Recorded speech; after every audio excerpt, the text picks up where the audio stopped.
The Theban-Spartan War, lasting from 379 to 371 BC, a pivotal era in ancient Greek history, characterized by the rise of Thebes as a dominant power against the backdrop of a Spartan hegemony.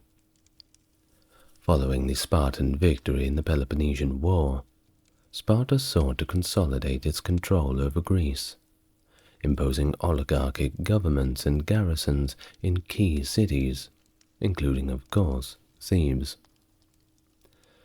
The spark for conflict was lit when a group of Theban exiles executed a daring coup to overthrow the Spartan-installed government in Thebes, reclaiming their city in 379.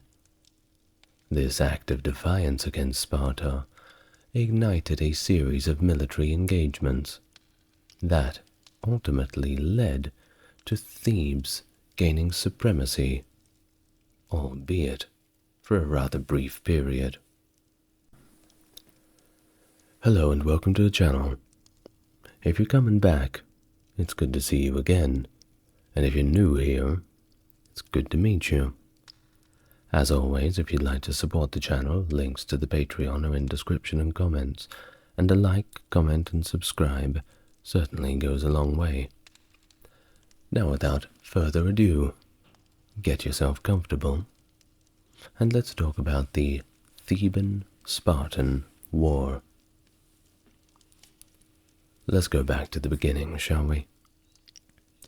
The Peace of Antalcidas in 387 BC, which mandated the autonomy of all Greek cities, had particularly adverse effects on Thebes. This decree had stripped Thebes of its political dominion over the other Boeotian cities. Thebes' situation worsened in 382 when a Spartan force, through a good deal of deceit, seized control of its citadel, marking a significant blow to their sovereignty.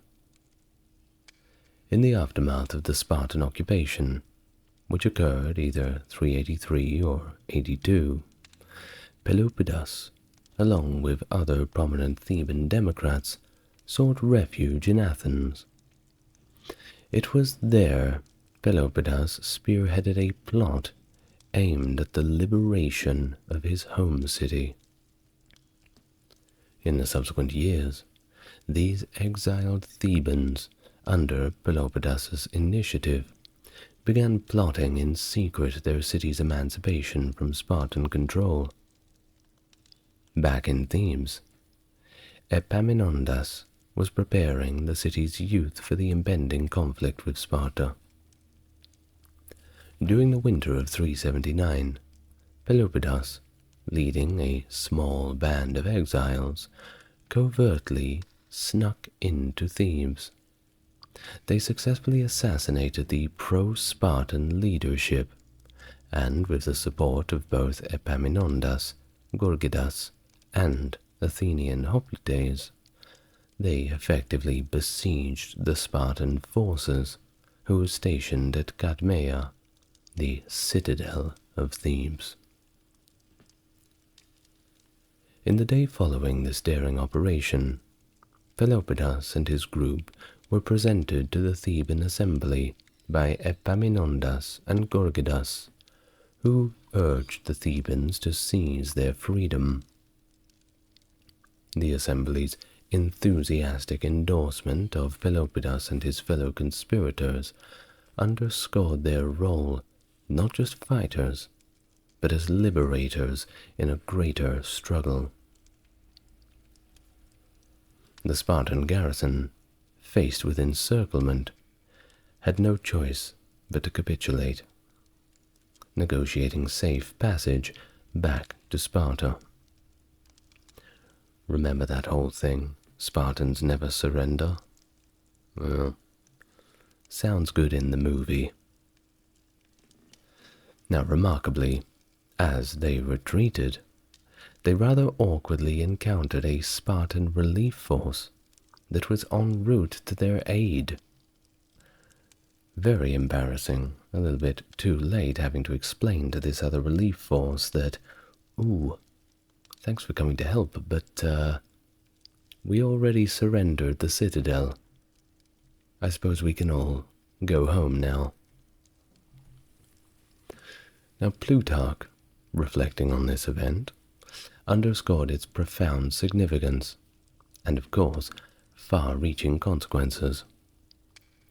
He observed that the coup not only marked the beginning of the end for Spartan hegemony, both on land and at sea, but also represented a pivotal moment in Greek history, because this act of defiance, achieved not by overtaking a fortress, but through strategic incursion into a private residence by 12 men, effectively dismantled the perceived invincibility of Spartan rule. Now, the liberation of Thebes would later catalyze a war that ultimately dismantled Spartan dominance, highlighting the extraordinary impact of Peloponnese and his compatriots' audacity. The Sacred Band, an elite military unit of the Thebans, and of course not the only sacred band that was around. There were many groups that called themselves this, but this was the Theban one. Well, they first participated in combat operations in 378 BC, amidst the escalating tensions of the Boeotian War. This period was marked by a notable standoff between the Athenian commander Chabrias, who would later become Strategos, and the Spartan king Agesilaus II. This confrontation unfolded against the backdrop of Athens' intervention in Theban affairs, aiding Theban exiles to overthrow Spartan dominance in Thebes, and fortifying an alliance with Thebes against Spartan aggression. In the summer of 378, Agesilaus mobilized a substantial Spartan force from the Boeotian city of Thebes, which was still loyal to Sparta at the time, whether they liked it or not, comprising about 1,500 cavalry and a massive infantry contingent of 28,000, including 20,000 hoplites and specialized unit of 500 skirate light infantry. Pretty good team. Now, anticipating the Spartan invasion, Athens swiftly dispatched a reinforcement of around 200 cavalry and 5,000 troops, including both citizen soldiers and mercenaries, under the leadership of the Athenian strategos Demias and the mercenary commander Chabrias. This Athenian contingent bolstered Theban defenses, engaging the Spartan forces at eastern stockades that delineated Theban territory. Despite the initial Spartan setbacks at those fortifications, they eventually breached the defenses, wreaking havoc on Theban agricultural lands in their advance. The Theban and Athenian defenders, though significantly outnumbered by the Spartan invaders, opted for a more direct confrontation, rather than retreating to the fortified city of Thebes. They strategically positioned their combined forces on a gently sloping hill, facing the Spartan army. Gorgidas and the Sacred Band took up positions at the forefront of the Theban line, while Chabrias and a contingent of more experienced mercenary hoplites formed the vanguard of the Athenian forces. As the battle commenced, Agesilaus deployed skirmishers in an attempt to destabilize the Athenian-Theban lines, which were effectively countered. likely due to superior cavalry numbers of the defending forces. Still undeterred, Agesilaus ordered a full advance of his Spartan army, perhaps hoping the imposing sight of Spartan discipline and might would compel the defenders to break formation. Well, this tactic, while it was previously successful at the Battle of Coronea against Argive forces in different times, failed to yield the desired effect against the Thebans and Athenians. Well, in a defining moment, Chabrias issued an unconventional command for his forces to assume a relaxed yet ready stance in the face of the enemy's advance, a tactical decision that was echoed by Gorgidas on the sacred band. This display of disciplined defiance effectively halted the Spartan assault, compelling Agesilaus to reconsider the engagement and ultimately withdraw his forces to Thespiae, though he later claimed a vacuous victory by portraying the refusal of his foes to engage as a testament to Spartan dominance and superiority. Calm down, Agesilaus. Your guys just surrendered a few weeks ago. Don't give them too much credit. Well, following the standoff, Agesilaus disbanded his forces in Thespiae and retreated back to the Peloponnese, appointing Phoebidas as the military government in Thespiae. Phoebidas, infamous for his unauthorized seizure of the Cadmea, continued to harass Theban territories, which eventually led to a decisive Theban counteroffensive. In a significant confrontation, Phoebidas fell to a Theban charge, a maneuver that saw the sacred band under Gorgidas's command playing a crucial role. So the aftermath of these engagements saw a shift in the power dynamic of the region. Agesilaus's subsequent attempts to subdue Thebes were met with stiff resistance and eventual withdrawal in the face of a united Theban front, signaling a newfound Theban confidence against Spartan aggression, and certainly word was beginning to spread.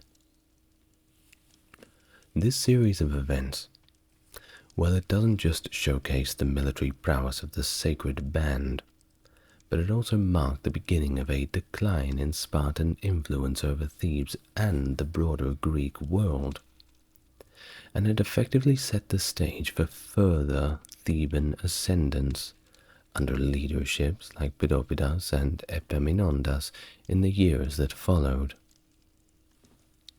Which brings us to the year 375. The sacred band under Pelopidas achieved its first significant victory at the Battle of Tegyra.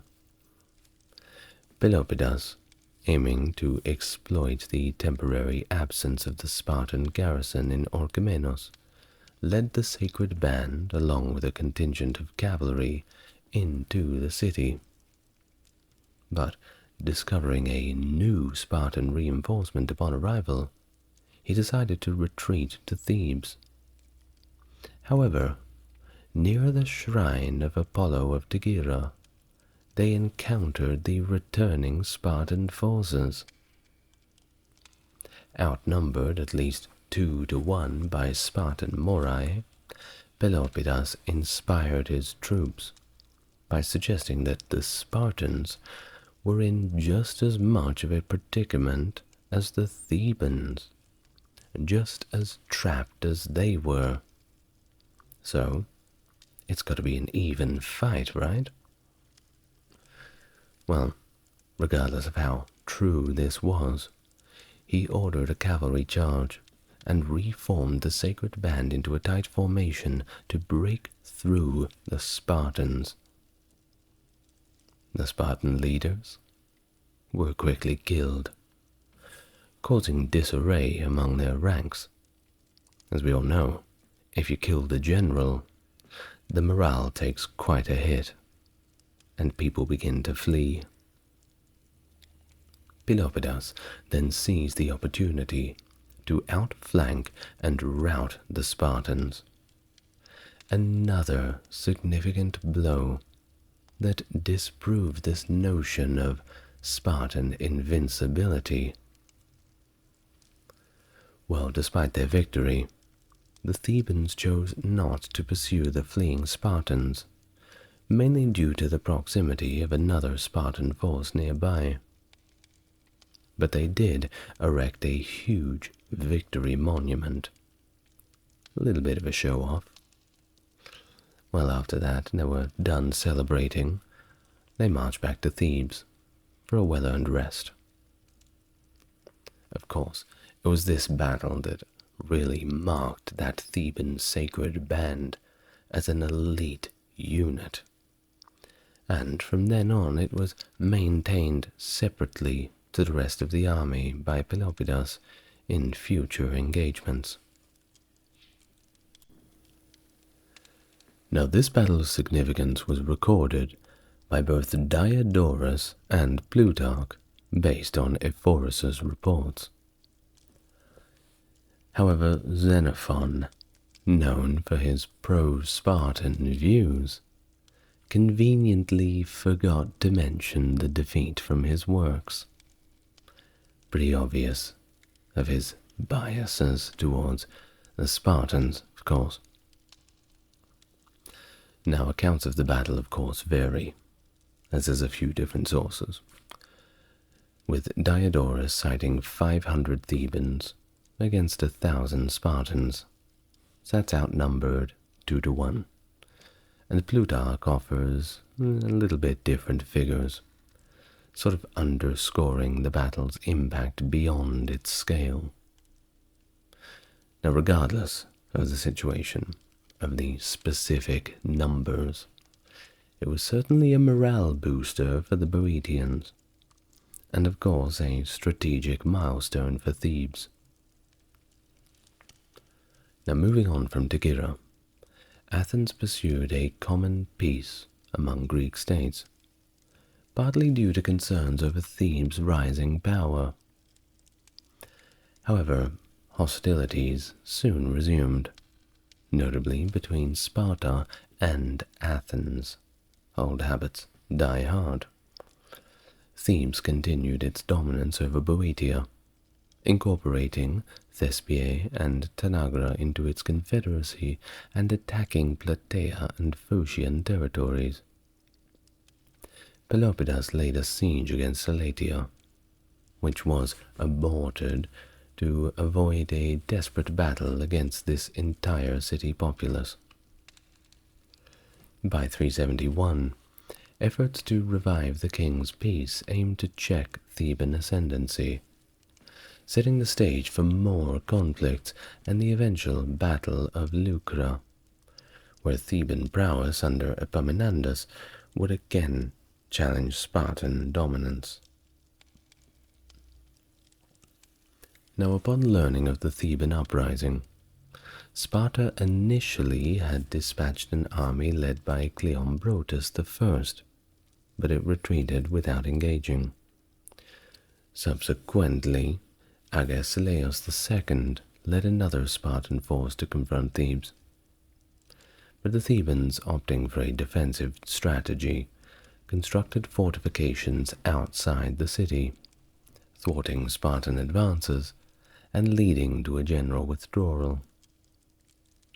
This development managed to further embolden Thebes, prompting them to extend their influence over neighboring cities, and re-established the Boeotian Confederacy with a democratic governance structure, overseen by several elected Boeotarchs from different districts.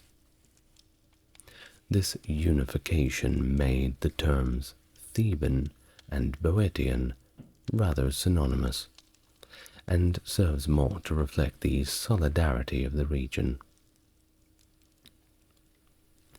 In the ensuing years, despite Spartan incursions into Boeotia, the continuous conflict served as a training ground of sorts for Theban forces, enhancing their martial capabilities and their political cohesion. Pelopidas emerged as the key political figure advocating for a confrontational stance towards Sparta, while Epaminondas's activities prior to 371 remain somewhat less documented, though, credit where it's due, his leadership was undoubtedly pivotal. The peace conference in 371 BC, aimed at reconciling Sparta, Thebes, and Athens amid the ongoing skirmishes, and it saw Epaminondas representing Thebes as the Boeotarch. Initially agreeing to peace terms, a contention arose when Epaminondas insisted on signing for all of Boeotia, not just Thebes. And this was an issue because it challenged Sparta's stance on Boeotian independence. Of course, this dispute led to Agesilaus to expel Thebes from the peace agreement, which pretty much wrapped up the proceedings. So after these peace talks failed, the Spartan king Cleombrotus I, stationed in Phocis, received orders to march in Boeotia. Cleombrotus took a strategic route to avoid Theban ambushes and entered Boeotian territory unexpectedly, capturing a fort and several triremes before heading towards Thebes and setting up camp at Leuctra. The Boeotian forces, led by Epaminondas and Pelopidas, commanding the sacred band, decided to engage the Spartans again despite being outnumbered, with Spartan forces totaling around 10,000 hoplites, and the Boeotians around 6,000. That being said, they were supported by a contingent of cavalry that was superior. Now, Epaminondas innovated Greek military tactics for this battle in a pretty clever way. Traditionally, phalanxes veered right during combat, placing elite troops on this flank. However, Epaminondas strengthened his left flank with the best troops, including of course the sacred band, arranging them in an unprecedented depth and implementing a slanting line of attack against the Spartan elite. This countered the numerical advantage and traditional formation tactics of the Spartans, and they certainly did not know how to react to it, especially in the heat and panic of battle. And remember that Spartans were human beings just like anybody else. Don't believe what Hollywood and the comic books tell you. Yes, they were very disciplined, but they weren't supermen. They were human beings like any other Greek, albeit they trained a lot harder and their food was a lot more bland. Now, back to the battle, which commenced with Theban cavalry overwhelming the Spartan cavalry, causing disarray within the Spartan phalanx. Epaminondas' heavy left flank advanced rapidly, while the right flank retreated strategically. The Spartans, particularly on their right flank, were completely unable to withstand the Theban assault, leading to Cleombrotus's death and a significant Spartan loss, including 400 to 700, or rather 400 of the 700 elite Spartiates. Not a good day for the Spartans at all. Of course, the Peloponnesian allies, witnessing all of this right in front of them and the Spartan defeat, fled, resulting in a completely chaotic retreat. Now, Leuctra's outcome was, of course, it goes without saying, devastating for Sparta, not only in terms of immediate losses, but the general undermining of its hegemony in Greece. It showcased the tactical genius of Epaminondas and marked a pivotal moment in Greek military history that challenged the invincibility of the Spartan military machine and altered the balance of power forever. Post-Leuctra, Thebes, initially considering an attack on a weakened Sparta, opted instead for strategic consolidation within Boeotia and diplomatic maneuvers in central Greece, dissuaded by their Thessalian ally Jason of Pherae. Their attention turned to dismantling Spartan power rather than establishing their own hegemony. Their efforts led to the formation of an expanded Boeotian confederacy and securing alliances that further bolstered their position. In 370, amid Athens seizing the opportunity to propose peace terms that freed Peloponnesian cities from Spartan control, Thebes launched a general invasion into the Peloponnese. Supported by Pelopidas, Epaminondas led a Theban force bolstered by former Spartan allies into Arcadia, where they encouraged the foundation of a unified Arcadian League and the city of Megalopolis as a bulwark against Sparta. Now marching into Laconia, the Thebans crossed the historically unbreached Evrotas River. Then they devastated Spartan lands, but interestingly they refrained from assaulting the city itself. They then moved to liberate Mantinea, restoring its capital at Mount Ithome, and inviting Messenian exiles to return, severely undermining Spartan economic foundations by stripping away a significant portion of their Helot labor force and land. The Helots, by the way, were effectively like peasants that the Spartans kept around. Well, they were slaves. There's no pretty way of putting it. Well, Epaminondas's campaigns significantly eroded Spartan influence and power in Greece, and it created formidable new state entities that were opposed to Spartan dominance. All of this, well, Sparta didn't look so tough anymore. Upon returning from his transformative campaigns in the Peloponnese, Epaminondas faced trial in Thebes, but not commendations, due to exceeding his term in Boeotarch. And apparently, interestingly enough, his defense humorously highlighted his achievements, and apparently, with all of his talking and jokes when he decided to defend himself, the court's mood turned to laughter, and it effectively led to his acquittal and re-election. Well, that's one way to get out of trouble. In 369 BC, Epaminondas again led Theban forces into the Peloponnese, breaking through Spartan defenses at the Isthmus of Corinth in a surprise dawn attack. This campaign saw minor territorial gains, but failed to secure Corinth or significantly damage Sparta further. His maneuvers still showcased his military prowess, though. That was still prevalent. In 368, Epaminondas faced more domestic political charges, being temporarily banned from the Boeotarch position. Later that year, he embarked on a mission to Thessaly to rescue Pelopidas and Ismenias.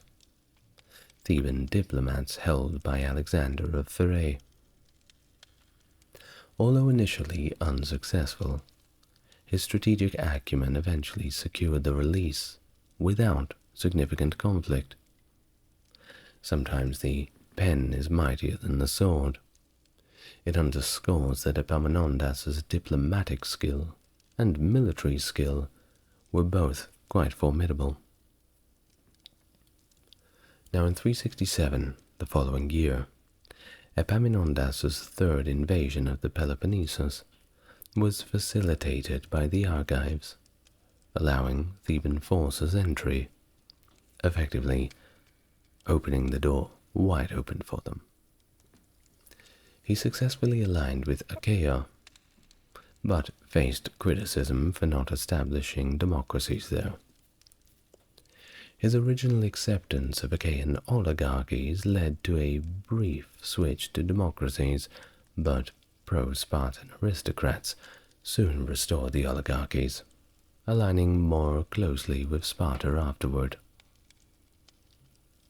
Efforts to establish a common peace with Persia's king Artaxerxes II as mediator in 367 to 365 failed, and it was primarily due to Thebes' refusal to cede Messenia back to Sparta and disagreements at the Theban-hosted conference. Philiscus of Abydos, supporting Spartan interests with Achaemenid funds, underscored the collapse of negotiations by directly financing Spartan military efforts and promising Athenian support to recover the Chersonese.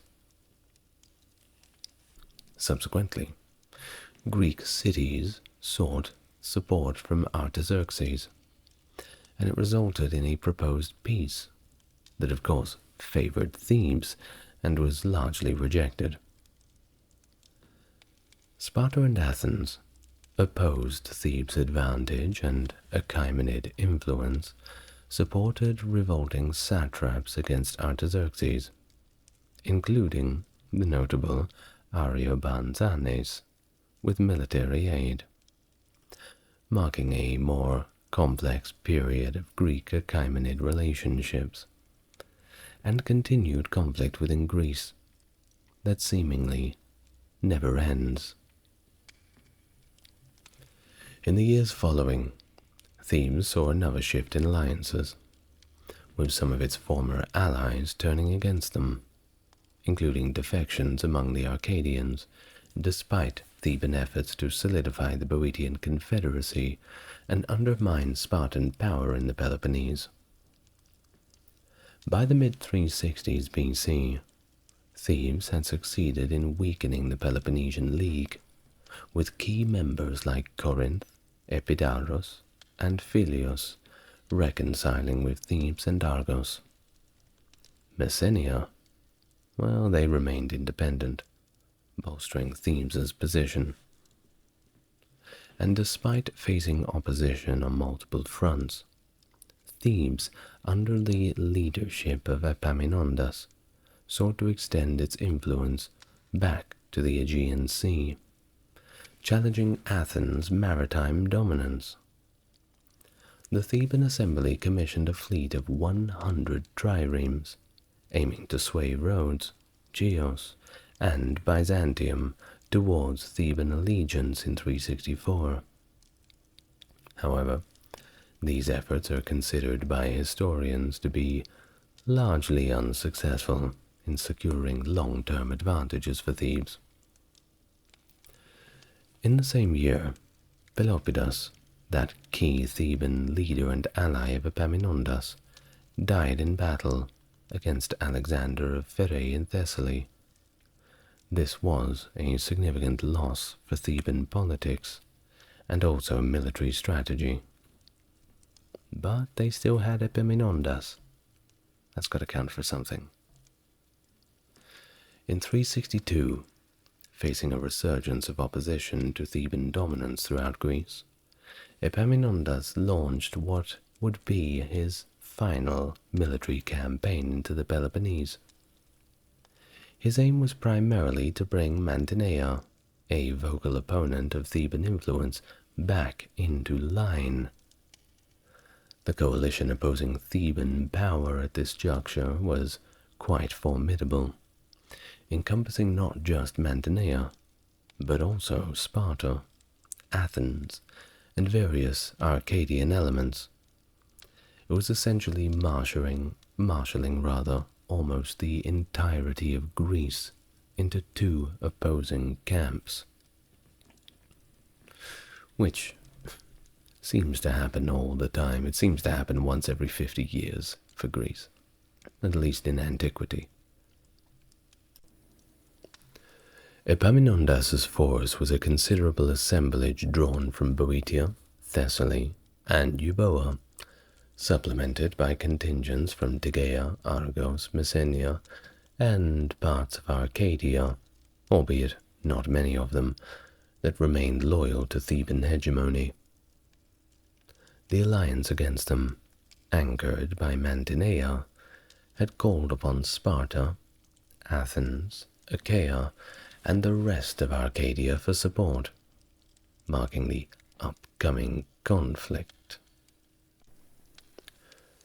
So, upon reaching Peloponnesian soil, Epaminondas's presence alone was insufficient to deter or subdue the assembled opposition. As the standoff prolonged without resolution, Epaminondas, known for his tactical ingenuity and audacity, formulated a plan to break the impasse by executing a swift and daring night march against an unsuspecting Sparta. However, the Spartan king was having none of it. Archidamos, forewarned by a swift-running messenger, possibly from Crete, prepared the city's defenses in anticipation of the Theban assault. Epaminondas, finding Sparta unexpectedly prepared, engaged in a limited attack but quickly withdrew, realizing the full extent of Sparta's readiness, and the arrival of the additional Spartan and Mantinean forces from Mantinea. However, undeterred, Epaminondas redirected his army towards Mantinea, hoping to catch the city unguarded. Yet an encounter with Athenian cavalry outside Mantinea's walls thwarted his plan once again. Faced with the imminent end of his campaign, and the potential collapse completely of Theban influence in the Peloponnese, Epaminondas resolved to force a decisive engagement with the enemy coalition, assembled on the plains before Mantinea. The ensuing Battle of Mantinea was unprecedented in scale, pitting a Theban-led force of 30,000 infantry and 3,000 cavalry against a coalition force of 20,000 infantry and 2,000 cavalry. Epaminondas, reapplying the tactics that had secured victory at Leuctra, deepened his left flank, positioning his best troops, including the sacred band under Peloponnese, against the enemy's most formidable elements, while the weaker right flank was instructed to strategically withdraw. The battle commenced with a Theban cavalry assault that successfully drove back the enemy's horsemen, disrupting their formation. The Theban phalanx, advancing under Epaminondas's command, shattered the opposing lines, driving the coalition forces into retreat. However, at the moment of triumph, Epaminondas was mortally wounded. Bad timing. Well, his death precipitated the end of active hostilities, as neither side really sought to renew the conflict. It was really Epaminondas who was pushing forward in the first place. And now with him gone, well, everyone just kind of packed up their things and went home.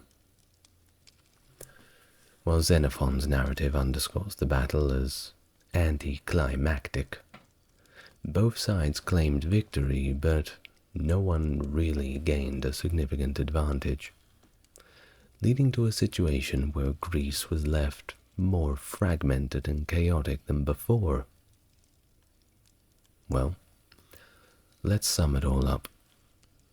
The period leading up to and following the Battle of Leuctra in 371 was marked by a complex web of alliances and conflicts among the Greek city-states. Sparta's aggressive expansion and the interference in the affairs of other Greek cities, notably its invasion and subsequent control of Thebes in 382, set the stage for Thebes' resentment and opposition. I mean, they only really wanted to get their own back, at least at the start, but as you know, these things always seem to run away on themselves. But Athens, on the other hand, maintained a more cautious approach towards its alliances, and it balanced its own interests within the shifting power dynamic. And here's another thing. The destruction of Plataea by Thebes in 372 was a significant event that really soured Athenian opinion on Greece. Athens, recognizing the threat posed by an increasingly assertive Thebes, began to explore peace negotiations with Sparta, despite their historical rivalry. However, that alliance between Athens and Thebes was momentarily strengthened when Sparta attempted to seize Piraeus in 378, leading to a successful defense by the Athenian commander Chabrias near Thebes. Well, all in all, the victory of Thebes over Sparta at Leuctra significantly altered the power dynamic in Greece. And, well, despite initial resistance, the Arcadians, seeking protection against Spartan aggression, eventually allied with Thebes, marking the beginning of Theban influence in the Peloponnese. This shift in alliance and the rise of Thebes as a dominant power highlighted the fluid and often precarious nature of Greek interstate relations. Of course, after the Battle of Mantinea and the death of Epaminondas, it was all pretty much over. Peace treaties were signed and later on broken again, and everyone went back to the good old fighting. They didn't waste too much time. Of course, we got another Greek war video coming up real soon, because they just keep fighting. They never stop. But it's all in good fun, right? Well, at least for us, the ones who don't have to be in the phalanx. Well, thank you very much again for listening. It's been a pleasure. We had fun. We had a good time. We learned something. And I'd like to thank my Mega Chat tier patrons, Stark Factory, JC, and Joseph, for their glorious contribution. If you'd like to make a contribution too, you need only head over to the Patreon page. Links are in the description and comments. Otherwise, just, if you feel inclined, like and subscribe. You know what to do. And I will see you in the next video. Thank you, everyone. Look after yourself.